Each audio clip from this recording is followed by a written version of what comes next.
I'm Mike. I'm Jason. This is Snake Envy. So we're showing off your new Trans-Pecos rat snakes again. Very cool. Hey, let's follow up real quickly on something you and I were talking about related to what we talked about last week with winter feeding. What happened to you this past week as you went to feed?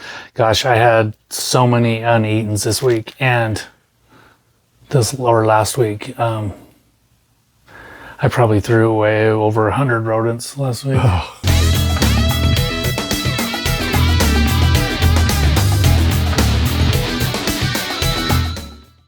It's like, what the heck's going on here?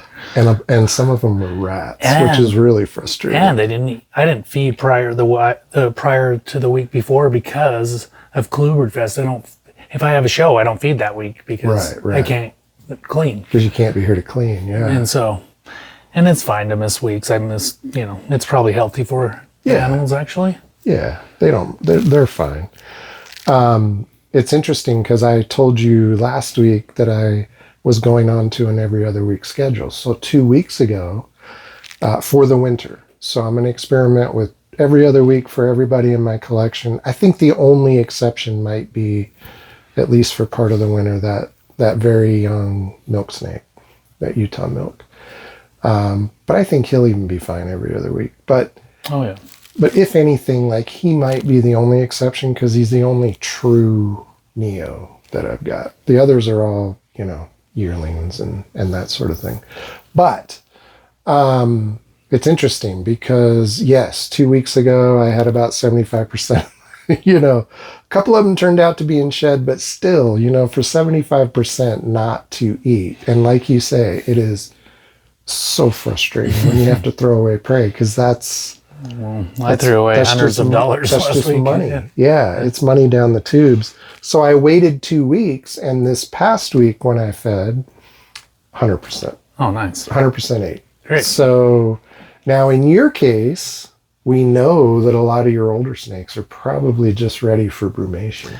A lot of the breeders got their weight back, and then I have I'm raising a ton of stuff here and have been the last few years, and close to breeding age. I have had some 3 to 4 year olds that they're adults and they're up to size, and they've been up to size to adulthood for probably 6 months, and they're just healthy. They don't need to eat, and I think they just chose not to eat, a lot of them. Yeah, and brumation's coming. So. In the winter, and you definitely felt a change in the weather this last week with the overnight lows, and the overnight lows is what triggers stuff to quit coming out.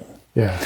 Once we start getting 40-degree nights, like we've had a few in the 40s last week, but the activity slows down in the field, and not only in the field, even in here. I think it affects stuff in here. I think they can sense 100%, that. 100%. They know what's going on out there. So as we mentioned last week as well, we're very excited that you're getting back into Trans-Pecos. Now, you attempted to feed these for the first time? Yeah, we did feed them. And did they eat frozen thawed or live? Frozen thawed. Frozen thawed. Fantastic. First try. And that's out of the wild. Yeah. So that's really cool. Really cool. All right. I have a little pop quiz for you. Right on. You're probably going to get it because you've worked with these guys before. Okay. This isn't like a brand new species to you. Okay. But as you know, I'm so excited. I'm so excited about these guys. So I've been doing a little homework and have a question for you. Okay. All right. These guys are commonly referred to as sabak, and that is an abbreviation for their species name, Sabacularis. By the way, cool genus in that there's only 2 members. So these guys do not belong to the same genus that all of the other North American rats, most of the North American rats do. And we've talked about the Western green rats, another desert dweller in the Southwest. They're in a genus all by themselves, which is interesting. They're not in the same genus as these. And the only 2 snakes in this genus are the Trans-Pecos and the Bahas. Now, they look very different, which I thought was interesting in terms of coloration. But they're structurally built. very similar. Very similar in the way they're built. I've found Baja rats. Very cool. I've been down there and found them a couple times, But they're much plainer in Yeah. terms of lacking a lot of pattern They're so and awesome. color. They're kind of a beige color. they are. Yeah. They're drab compared Yeah. to this. And these are very vibrant, and at least in their pattern. Their colors are a little subtle, but man, if you look at just individual parts, it's like, wow, there's so much going on. I mean, like, look at the whites in these saddles. Yeah, it's amazing. All right. So suboc. Why? Why are they called subocularis and suboc for short? Where does that come from? I don't know that, but I've always called them subocs, like since probably I acquired my first subocularis in subocs in, I would want to say like 2000. I had blondes and xanthic blondes. We will try to get a good video of this, but there is a very good reason, and that is there is a line of scales right below their eyes that runs in between the eye and the scales that make up the lip. So subocular scales below the eye. And so they have a little row of subocular scales, and that's where the name comes from. Interesting. I didn't know that. So subocular, yeah. Very cool. All right, so I stumped you. I stumped You got me. stumped the guy that knows everything. All right. This week, we want to talk about something that irritates me. And I know you know this, but I feel like the word enrichment at this point in the hobby is meaningless. I think people are doing things under the guise of enrichment that go so beyond what was ever intended or are misdirected in a way that I just hate that word. I don't even like the word anymore. I prefer the word stimulation. I think one of our goals as keepers of these amazing animals is to stimulate some of their natural behaviors so that they will be happy in captivity, so they will eat, so they will breed. And part of the way you do that is by creating an environment for them, number one, in which they're happy. But I also think you want to stimulate, and I think, look, I get it. For a breeder, this might be less so. But I think for hobbyists, yes, we want them to be stimulated physically, mentally. We want to challenge them a little bit. There's a lot of ways you can do that we're going to talk about. But here's my beef. So number one, do you like stimulation over enrichment? Oh, yeah. Do you think I'm on the right track? I like that. When you hear the word stimulation as a breeder, different from me as a hobbyist, what comes to mind? What are you trying to do as a breeder in order to stimulate your snakes so that they'll be happy, healthy? Just enhance their quality of life, even though they're caged. Like, I have these, like, sorry, on the side of you. These are just little hides. Like, this is a hide I picked up, like, on a site, but these fit in these CB70s. And then they don't take up a lot of room and they get that tight, like, but to me, they enjoy this. That simulates very well a burrow. Yeah. It's narrow, it's long. It's tight. They can squeeze into tight. it. They like to squeeze into stuff. Yes. They like to. They do. They do. And not all, but most of the species in here are burrowers. Yeah. And I would call that enhancing No doubt. No doubt. their quality. I'm the same way. Most of the species I keep are burrowers, not all. But I'll give you two examples. For my burrowers, I like deep substrate, 3 to 4 inches. They can tunnel. One of the things that I get the biggest kick out of is when I see a snake in the morning periscoping out of its substrate, just like it would in the wild. Mm-hmm. And I love that because I leave the blind open in the snake room overnight. So in the morning, the eastern sun is coming through that window. And I'll go in the morning and see at least a couple of the snakes periscoping. I love that because that's a wild behavior to periscope. that gives me a lot of satisfaction. I have a green tree python though, which is obviously an arboreal snake, and he has perches. And if I were to keep a green tree python without perches, that would be inhumane. That would be neglectful. He needs to have that ability to do that. Now, one of my frustrations with the word enrichment is everybody gets all excited about climbing. Usually you see this online for burrowing species like kings and pits and corn snakes that are primarily burrowers, but people get all excited because they have a 2-foot, diagonal branch in their enclosure. Oh my gosh, my snake is a climber. What a wonderful keeper I am. Well, why? Because most any snake will swim given the opportunity. And in the wild, they will swim to avoid predators. They will swim to find food. They will swim to find new territories. Rattlesnakes, for example, on the east coast of the U.S., notorious for swimming out to islands. Yeah. And they'll spend part of their life on the island, part of their life on the mainland. Why, if everybody has this great fascination with climbing, do we not have the same fascination with swimming? I mean, if you truly want to offer enrichment, wouldn't a third of your enclosure... I don't know about you, but I get a lot of snakes soaking in water bowls over here. A lot. Yeah.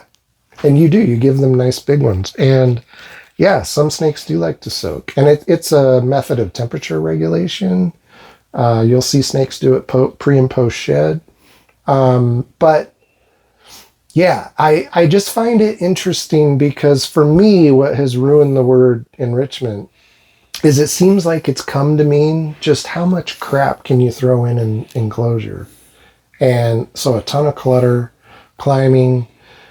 Frankly, I think a lot of times when snakes are climbing, they're just thinking, oh, you gave me a easier way to find a way out of here. But I mean, it's not that having branches and things like that are bad. It's just, I think people are getting way too excited about what that means in terms of a snake's happiness and development. I don't think it means as much as people think it does.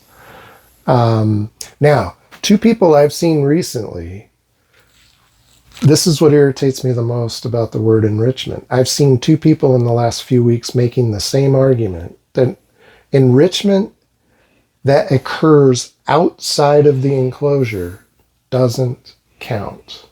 I think that is ridiculous. And it goes back to the point I'm making about, just throw a ton of stuff into the enclosure, have it be highly cluttered so the snake can hide all the time and not be able to interact with its environment at all. I mean, this snake sees that snake and that snake, and I think that's actually enriching. When you come in the room, they get used to the idea that you are safe. You're not here to hurt them. And they get used to the idea that you are here to feed and clean and water and take care of them. And even if as a breeder, your snakes don't get as socialized maybe as often as mine do, they're getting used to you because they can see you. When you fill an enclosure with clutter, they're not being exposed to their environment. Yeah.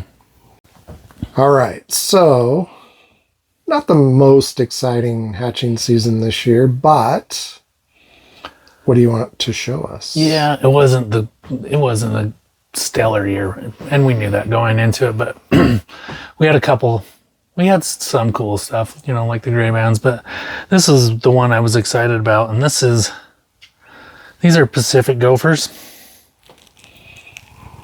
And I was trying for something new. We got some normals in here, but we do have a striper. And this striping is incomplete dominance or co-dominant, whatever. Now,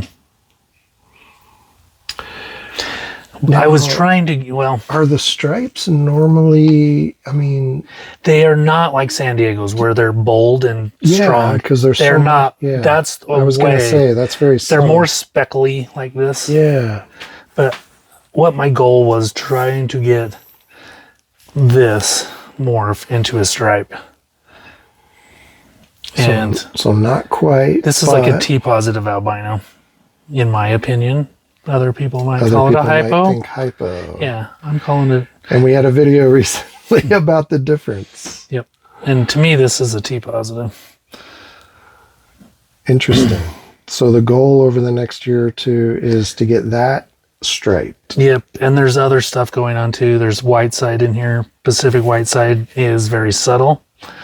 And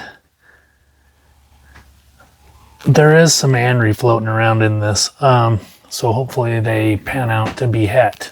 The genetic is lost. The Anri genetic is lost. That's what is so important about this project. The Anri Pacific genetic is kind of gone. And these, I have a female and I lost the male. Anyways, there's Anri striped. And so what I did was bred a Selma animal. This is a Selma, California animal back down here. Well, I'll show you the father. This is the father. And this is a T positive white side. It's got ruby eyes. Yeah, definitely white side, but as you say, it's a subtle white side. Yeah, it's really not white. It's just reduced. Like there's no pattern on the sides, and it's very subtle. Here's the T positive. Nice fresh shit. Yeah, and kind of dirty in here. Sorry. And then this is the girl. She pooped too. This is the girl she is, whoa. Everybody just ate, so we got a few days ago, so we got some pooping. We got some honoriness. Anyways, this girl. Wow, that's pretty. Is 100% Anri, which is not in the Selma animals.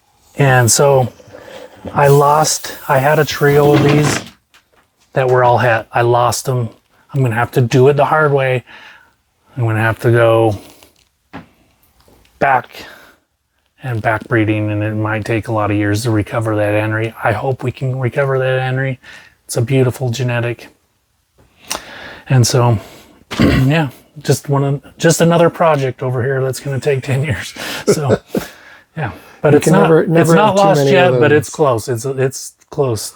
So, very cool. Crossing our fingers. I mean, one thing I wish I could offer I wish I could offer my animals is, at least at this place, I wish I had like skylights to let some natural light come in. Yeah. I wish, that's just not feasible here, but like, to me, if you could add natural sunlight, that's pretty stimulating. Agreed. And it helps that day-night cycle. And and when I had a basement, and I did this out of a basement, the sun would shine in and they would bask. Yeah. They would sit up along the front and bask when the sun was there. Yep. The nothing outside of the enclosure counts drives me nuts because, look, this may sound hypocritical, but on the one hand, I'm saying we do want to stimulate some of their wild type behaviors, but a lot of their wild type behaviors are rooted in fear and reclusivity, being reclusive.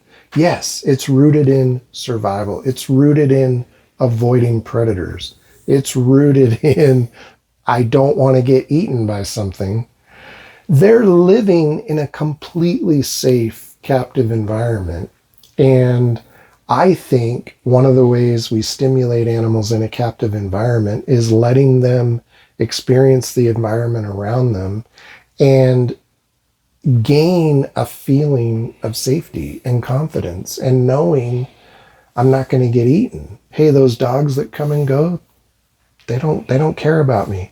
This person who comes and goes and who handles me and does all this and feeds me, he's cool. He's not going to hurt me.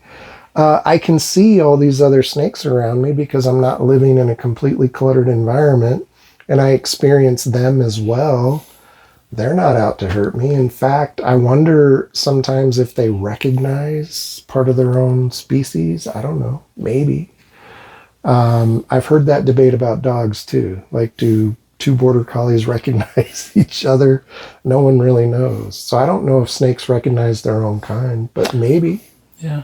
I mean, I would think dogs do. Like, I think they use their sense of smell along with sight for that. But, you know, that's one thing I don't know about snakes. Like, do they have a distinguished smell in each individual? Because I think animals do. Yeah. I think dogs and cats and stuff do. They know which ones to breed with. Yeah. And Well, that's pheromones. I mean, you help them. But let me make one last point, though, about out of the enclosure. I do take my snakes outside when the weather's good. They're getting natural sunlight. They're getting exposed to a completely different world than they're exposed to in my snake room. They get to experience sights, sounds, everything, heat from the sun, everything that's different than indoors.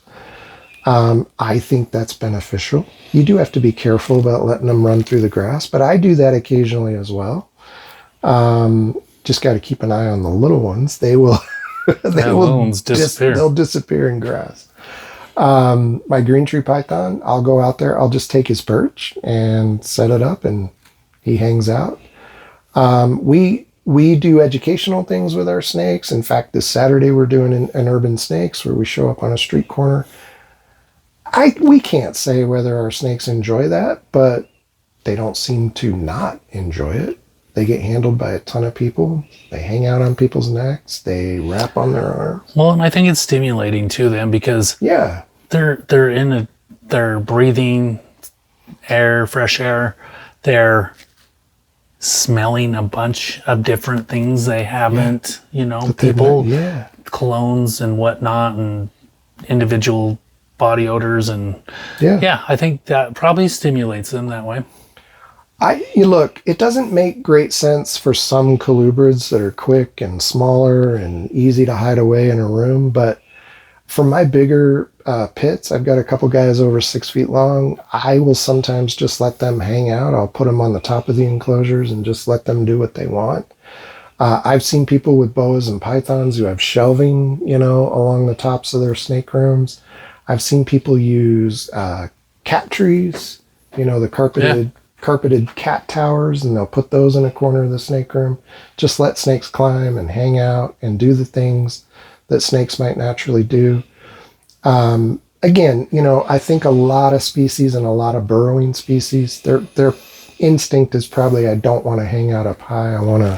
Where's the tightest little corner I can nestle myself in. I've sat my green tree python up on my desk where his perch can just be there, and he'll just sit there and hang out. He'll usually come explore me, explore the desk, knock a couple things over, and then after that he goes back to sleep. But he had an experience, and he's not, locked away in his enclosure for quite as much time during that day. So I feel like we've so completely butchered the word enrichment. I think enrichment outside of the enclosure absolutely counts. I would take it a step further and say what your snake can see from its enclosure matters. It's an exposure to its total environment. Yeah. And in my experience, if you take away all the clutter, yes, your snakes may hide under the substrate or hide in their hides for a few days, and you might not see them very frequently. But what I've learned is that over a period, you'd be surprised. It's 2, 3, 4 weeks, depending on the individual. Next thing you know, you're seeing them always. They learn really quickly that I'm in a safe place and I'm okay and I can be active. And just the fact that the snakes are much more active during the day, how is that not stimulation? Right. They're out and they're exploring and they're moving and they're exercising. And in a lot of those cluttered enclosures, I see constantly online people saying, will I ever see my snake? Is it okay to go dig it out from wherever it is to handle it? And it's like, why don't you just take some of the stuff away and you won't have to go find it? I mean, there's a balance between hiding and active. I agree. There is also another thing, stress can be, if a snake can get stressed from being out as well. I mean, I think that's fine and in low levels. Oh yeah, I don't think you turn a snake loose, and I've never been a fan of let my snake go in my house, and that probably is scary when they're used to what they know is safe, and now you're exposing them to the whole house. And if you do that for hours at a time, maybe not good. But if you let a snake roam around in your snake room up above for an hour. Well, I caught a plebeian. I caught a plebeian yesterday up there. Oh, did you? She got out, and she was a boreal. Yep. She was up there wreaking havoc on stuff. But yeah. And that's what I mean by balance. There's a balance between snakes feeling safe, secure, and snakes also having the ability to explore a little bit and see more of the world around them. And I think it's very easy to find that balance and just give them different experiences. When snakes go outside, that's like, whoa, Yeah. And so, it might be overwhelming if you just drop them down on the grass and say, here you go. And you might be surprised how, how quickly they take off. Or they may just hang out and be like, hey, this is pretty cool. So I think you have to play it by ear. I think there are some species that just naturally are a little more reclusive than others. There's certainly nocturnal species and things like that. There's definitely, fossorial snakes. They're probably going to be more, I don't know if would be stress is the right word, but like they're going to want to hide. Gonna want to hide. Like they'll dig in the grass if they have to. Yes. So I think you play it by ear, and I think you find out with your individual snakes what they're comfortable with, what they aren't. I think everybody's probably going to have, I think in general, the bigger a snake is, probably the better it does with just being allowed to free roam a little bit. But the key is, I really don't like the word enrichment anymore. I just think it's kind of a scam at this point. And particularly if you're limiting it to just how much crap can I throw in an enclosure and call it good. I listened to an episode of CCR last week, and Zach Lellman, he brought up enrichment, and you should listen to last week's. He brought it up, and you got to listen to his take on it. I thought it was pretty interesting. Are his take and my take night and day different? Not so much. Not so much? No. Yeah. I think the totality of a snake's life and experiences counts. I think it's silly to say what a snake experiences outside of its enclosure is not enriching. I'm sorry. They don't live in the wild. You got to make the most of their captive environment. That's my point. So let us know in the comments, like, subscribe. Please tell us what we got right, what we got wrong, if you completely disagree with me. But I really feel like the way a lot of people in the hobby are describing enrichment is a bit of a scam. It's how much stuff can you buy? How much stuff can you put in an enclosure? And I think people are misinterpreting security and confidence. A snake doesn't have to hide away 90% of its life to feel safe and secure and confident. They just don't. And I've got 40 years of experience of watching snakes cruise and explore, some more than others. So with all the clutter, to me, rather than clutter up a cage, and I was building terrariums for frogs and lizards way before we had all this stuff we have now. All these bioactives. I was doing that, not bioactive because I didn't have that, but like naturalistic enclosures. I was doing that when 40 years ago. I used to too. But I think that, instead of just cluttering it, maybe choose your hides wisely. Choose something like we said, like they could squeeze into this crevice, or I seen the neatest thing at Kluberfest, and I don't recall who makes them, but they were plastic, and they were like this tall, like these big domes, and then they had this tunnel that came up, and then it flattened out, and you fill the aspen over that, bury the tunnel. and then that thing they can go. That thought that was awesome.